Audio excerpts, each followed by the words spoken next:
నల్గొండ జిల్లా కేతేపల్లి మండలం కొప్పోలు గ్రామంలో కాంగ్రెస్ పార్టీ గ్రామశాఖ అధ్యక్షుడు కప్పల సైదులు దాష్టికం ప్రదర్శిస్తున్నారు. ప్రజలపై అడ్డగోలుగా దాడులకు పాల్పడుతూ మమ్మల్ని ఎవరేం చేయలేరని ప్రజలపై విరుచుకుపడుతున్నారు. కొప్పోలు ఓ బార్బర్ షాప్ కు తాళం వేసి షాపు యజమానిపై దాడికి పాల్పడ్డారు. ఈ ఘటన ఆలస్యంగా వెలుగు చూసింది. కొప్పోలు గ్రామానికి చెందిన నెమ్మికంటి మహేష్ అనే యువకుడు షాప్లో మద్యం తాగుతుంటూ హుకుం జారీ చేశాడు. అయితే దాంతో ఆ షాప్ యజమాని సహకరించకపోవడంతో దాడి చేశాడని బాధితులు తెలిపారు. ఈ విషయమై కేతేపల్లి పోలీస్ స్టేషన్లో ఫిర్యాదు చేసినా ఎస్ఐ పట్టించుకోవడం లేదంటూ బాధితులు వాపోతున్నారు. నా పేరు నెమ్మికంటి మహేష్. మా ఊరు కొప్పోలు, మండలం కేతేపల్లి, జిల్లా నల్గొండ. నేను షాప్ పెట్టుకుని గత 5 సంవత్సరాలు అవుతుంది. మంగళ షాప్ పెట్టుకుని 5 సంవత్సరాలు అవుతున్నది.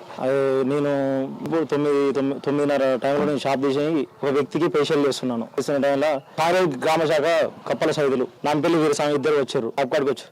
మందు తీసుకొని వీరసాలు తీసుకొని నా షాప్ దగ్గరికి వచ్చారు. అయితే నేను అప్పటికి చెప్పిన 9 చీకటి బాబాయ్, ఇవి పోలీసులకు సిబ్బంది అవుతుంది అని చెప్తే లైట్ బంద్ చేయి, నేను కూర్చొని తాగుతాను. ఊళ్ళో చేసేది పోలీసులు చూసుకోవాలి అంటే బాబాయ్ నాకు ఇబ్బంది అవుతుంది చెప్పిన. నువ్వు మాట ఎదురు మాట్లాడుతున్నది అన్నాడు. నాకు కూడా నేను దాన్ని ఏం పట్టించుకోలేదు. దాన్ని ఏం ఇబ్బంది పడలేదు. అది మాట్లాడలేదు అని అన్నాక రంగులు బూతు మాటలు మాట్లాడిండు. షటర్ 2-3 సార్లు షటర్ ఇట్లా గుంజిండు. గుంజిన తర్వాత ఆ షటర్ వచ్చి నా భుజాన్ని కలిగింది.